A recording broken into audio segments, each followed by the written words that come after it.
नमस्कार मित्रांनो, स्वागत आहे तुम्हा सर्वांचं नवीन एका व्हिडिओमध्ये। तर आता तुम्ही देखील निराधार योजनेतील लाभार्थी असाल तर हा व्हिडिओ तुमच्यासाठी खूप जास्त महत्त्वपूर्ण होणार आहे।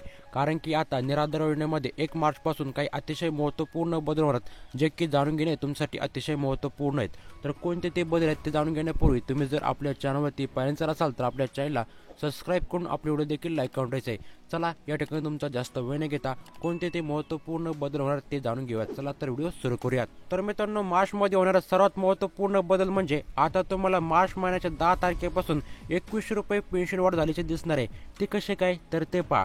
10 मार्चला होणाऱ्या अर्थसंकल्पीय अधिवेशनात 21 रुपये वाढीचा निर्णय होणार आहे, असे महाराष्ट्राचे मुख्यमंत्री देवेंद्र फडणवीस यांनी त्यांच्या जाहीरनाम्यामध्ये म्हटलं आहे। तर आता 10 मार्च रोजी महाराष्ट्राचा अर्थसंकल्प हे महाराष्ट्राचे अर्थमंत्री तथा उपमुख्यमंत्री अजितदादा पवार हे सादर करणार आहेत। तर आता यामध्ये पेन्शन वाढ होणार का याकडे सर्वांचं लक्ष वेधलंय। तर यामुळेच मित्रांनो, महायुती सरकारने त्यांच्या जाहीरनाम्यामध्ये सांगितल्याप्रमाणे तुम्हाला 21 रुपयांची वाढ ही मार्चच्या अर्थसंकल्पामध्ये पाहायला मिळणार आहे। तर जसे काही नवीन अपडेट येईल आपल्या चॅनलवरती तुम्हाला सर्वात प्रथम पाहायला मिळणार आहे। त्यामुळे नक्कीच आपल्या व्हिडिओला लाईक करून आपल्या चॅनलला देखील सबस्क्राईब करून ठेवायचं आहे। चला तर आता 2 नंबरचा अतिशय महत्त्वपूर्ण बदल पाहूयात। तर आता नंतरचा 2 नंबरचा महत्त्वपूर्ण बदल पाहूयात, तो म्हणजे निराधार लाभार्थ्यांच्या आर्थिक मर्यादेत वाढ।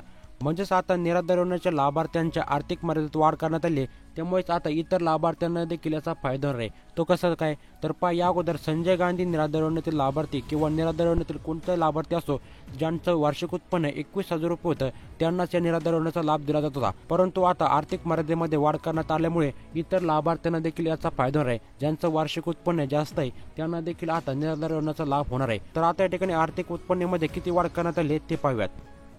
तर आता या ठिकाणी पाहू शकता, जे लाभार्थी शहरी क्षेत्रामध्ये राहतात तर त्यांचं वार्षिक उत्पन्न किती पाहिजे ते पहा। तर ज्यांचं वार्षिक उत्पन्न 1,20,000 रुपये त्यांना देखील आता निराधार योजनेमध्ये सामील करण्यात येणार आहे। तर पहा, त्यांचं मासिक वेतन म्हणजे त्यांचं महिन्याकाठाचा पगार हा 10,000 रुपये असणे गरजेचं आहे। टिपमध्ये पाहू शकता, तर आता यामध्ये समाविष्ट करण्यात आलेले जिल्हे कोणते आहेत ते पहा। तर यामध्ये सर्वात पहिला जिल्हा म्हणजे मुंबई, पुणे, नागपूर, ठाणे, नाशिक इत्यादी महानगरपालिकांचा यामध्ये समावेश करण्यात आला आहे। आता नंतर 2 नंबरला पाहू शकता ग्रामीण क्षेत्र, म्हणजे जे लाभार्थी गावामध्ये राहतात त्यांना किती वार्षिक उत्पन्न पाहिजे जेणेकरून त्यांना निराधार योजनेचा लाभ मिळणार आहे। तर आता या ठिकाणी पाहू शकता, ज्यांचं वार्षिक उत्पन्न 1,00,000 रुपये त्यांना देखील आता निराधार योजनेमध्ये सामील करण्यात येणार आहे।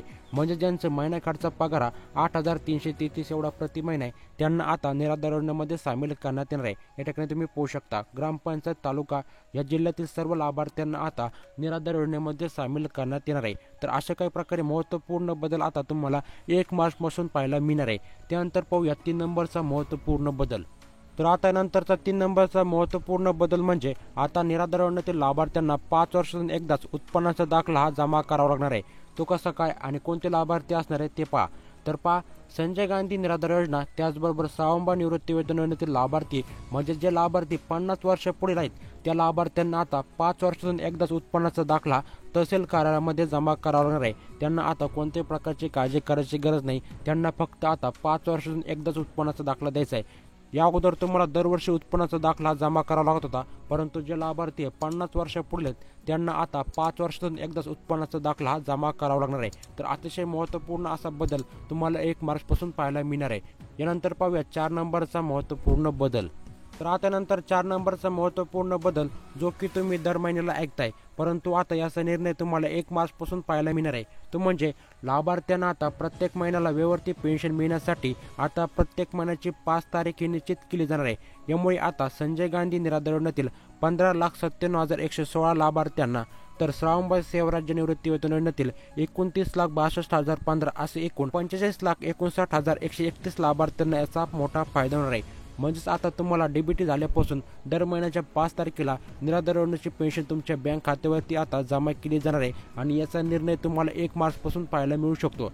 तर मित्रांनो, असा होता माहितीपूर्ण असा व्हिडिओ जर तुम्हाला जरासुद्धा माहितीपूर्ण वाटला असेल तर नक्कीच आपल्या व्हिडिओला लाईक करा, आपल्या चॅनल देखील सबस्क्राईब करून ठेवा, कारण की अशाच माहितीपूर्ण व्हिडिओ आपण तुम्हाला सर्वांसाठी घेऊन येत असतो। तर धन्यवाद व्हिडिओ शेवटपर्यंत पाहिल्याबद्दल।